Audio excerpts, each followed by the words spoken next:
భారీ వర్షాలతోనే మేడిగడ్డ కుంగింది. అది design engineering వైఫల్యం కాదు. హైకోర్టులో కేసీఆర్ హరీష్ తరపు వాదనలు. భారీ వర్షాలతోనే మేడిగడ్డ కుంగిందట. ఇన్ని రోజులు ఏమనుకుంటా చిరువేరు డిజైన్ ఇంజనీరింగ్ వైఫల్యం లేకపోతే కోర్టులకు ఎందుకు వేరు? మరి అన్ని మంచిగానే ఉంటే మరి 60 ఏళ్ల కింద కట్టిన నాగార్జున సాగర్ భారీ వర్షాలతోటి ఎందుకు కుంగలే కావచ్చు? అంటే అప్పటి నుంచి భారీ వర్షాలు వల్లేదా?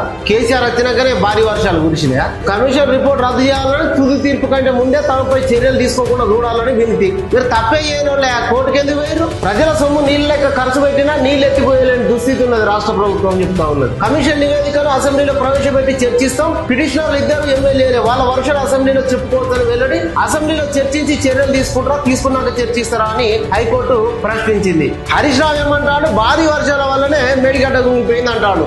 ఈ మీ పార్టీ వర్కింగ్ ప్రెసిడెంట్ ఏమంటాడు? కాంగ్రెస్ పార్టీ వాళ్ళు బాంబులు పెట్టి పేలిస్తే అది కుంగిపోయింది అంటున్నాడు. మీ నాలుగనా తాటిమట్టనా? మీ పార్టీ ఒక మాట మీద ఉండరా? ఆయన భారీ వర్షాలతో కూలిపోయింది అంటారు, మీరేమో కాంగ్రెస్ పార్టీ లీడర్లు బాంబులు పెట్టి వేలిసిర్రు అని చెప్పేసి మాట్లాడతారు. ఆయన బొట్టు బొట్టు రక్తం ఖర్చు పెట్టి కేసీఆర్ కడితే మీరిద్దరు మాట్లాడే మాటలు ఇట్లున్నాయి. చూస్తారు తెలంగాణ జనం ఎవరు ఏం మాట్లాడతారు, ఎవరు ఏం చేసిర్రు అనేది చూస్తా ఉన్నారు. నాణ్యత లోపాలతోటి డబ్బులు దొబ్బి నాసిరకం ప్రాజెక్టు కట్టిర్రో తెలంగాణ సమాజం మొత్తానికి తెలుసు.